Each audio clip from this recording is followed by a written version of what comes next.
Morning everyone. तो कैसे हो आप सभी। तो आज के लिए हम जो पुराने वीडियोस पुराने जो टॉपिक्स पढ़े थे उसी को आज आगे बिगिन करेंगे हम।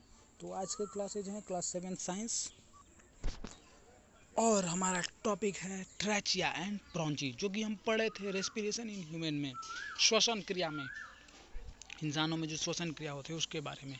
तो as you breathe air passes down to the throat into the trachea. जैसे कि आप सांस लेते हो तो हवा जो है आपके थ्रोट से, आपके कंठ से होके फिर वो आपके विंड पाइप से होते हुए आपके ट्रेचिया में जाता है, विंड पाइप में जाता है, जिसको कि हम ट्रेचिया भी बोलते हैं। Soon the air reaches at place where the trachea branches into two tubes. जल्द ही हवा उस जगह पे पहुंच जाता है जहाँ पे कि ट्रेचिया जो है आपके दो भागों में, दो ट्यूब्स में टूट जाता है। Each of the these tubes called the bronchus. हर एक ट्यूब को हम बोलते हैं ब्रॉन्चस। क्या बोलते हैं? Bronchus. Each bronchus further branches into smaller and smaller tubes.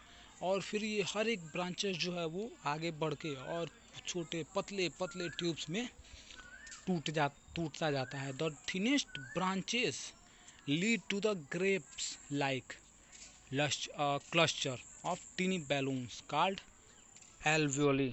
कह रहा है जो सबसे पतला जो ब्रांचेज होता है वो आगे जाके एक ग्रेप लाइक स्ट्रक्चर, यानी अंगूर के जो गुच्छे होते हैं उस तरीके का स्ट्रक्चर बना लेता है। और इस छोटे स्ट्रक्चर में जो पतला जो बैलून जैसा जो छोटा एक भाग होता है उसको हम बोलते हैं alveoli. The alveoli make up most of the tissue of lungs. कह रहा है जो एल्वियोली जो है वो लंग्स के बहुत ज़्यादातर टिश्यूज से मिलके एक एल्वियोली बनता है। The main organ of respiration. और यही श्वसन का मेन ऑर्गन जो है होता है एल्वियोली। लंग्स जो है वो श्वसन का मेन ऑर्गन, मेन पार्ट होता है। Each thin walled alveolus is surrounded by a network of capillaries. कह रहा है जो एल्वियोलस का जो पतला वॉल होता है वो हजारों लाखों कैपिलरीज, पतले पतले ट्यूब्स के द्वारा। कैपिलरी मतलब वो होता है जो कि कैपिलरी मतलब होता है केस नली। केस नली यानी वो नली जो कि बाल के इतना पतली होती है। तो हर एक एल्वियोली जो है वो हजारों कैपिलरीज से घिरा होता है। It is here that your blood pick up its cargo of oxygen from the air. और यही वो जगह होता है जहाँ पे आपका ब्लड जो है वो हवा में से ऑक्सीजन को कैरी करता है।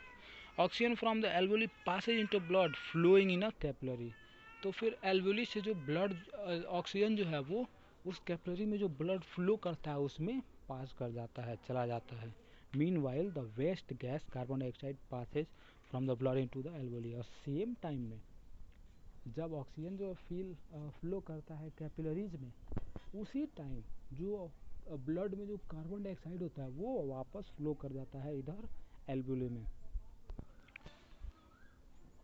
With in second you breathe out the waste gas carbon dioxide.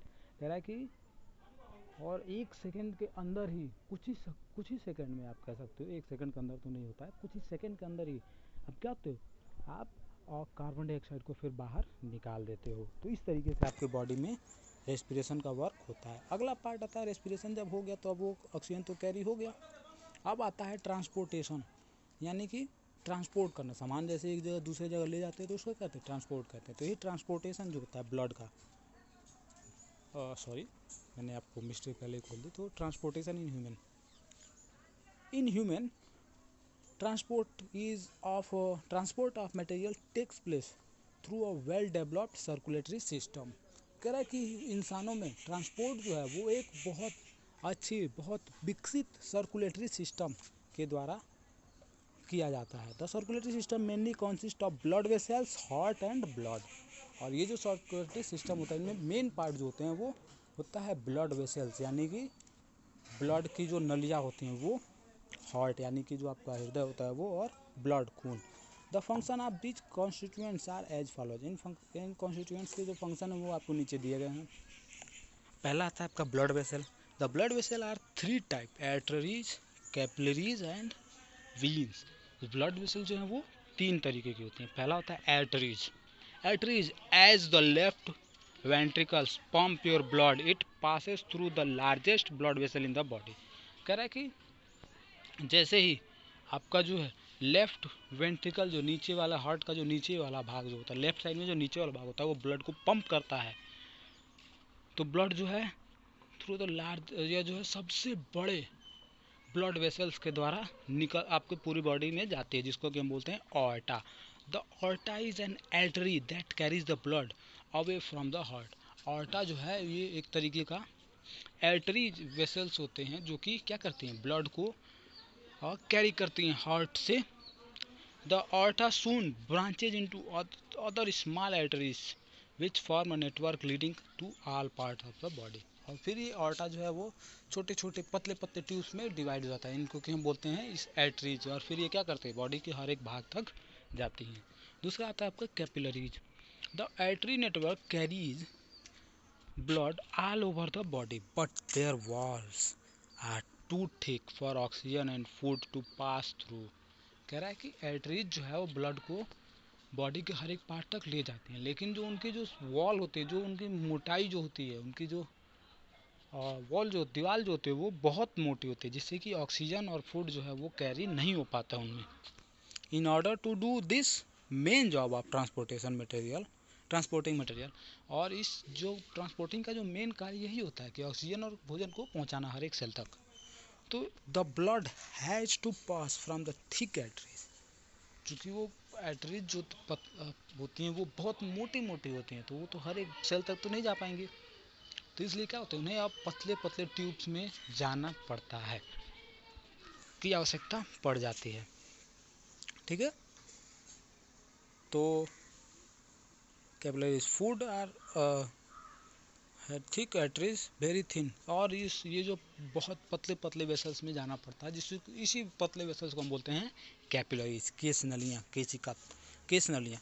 Food and oxygen pass through the thin walls of the capillaries and enter the cell. साथ ही साथ इनके वॉल्स जो है वो पतले होते हैं, तो इसलिए जो है वो भोजन और ऑक्सीजन जो है इस वॉल्स के आर पार जाके और सेल्स तक आसानी से पहुंच जाते हैं। तीसरा पार्ट आता है आपका वीन्स।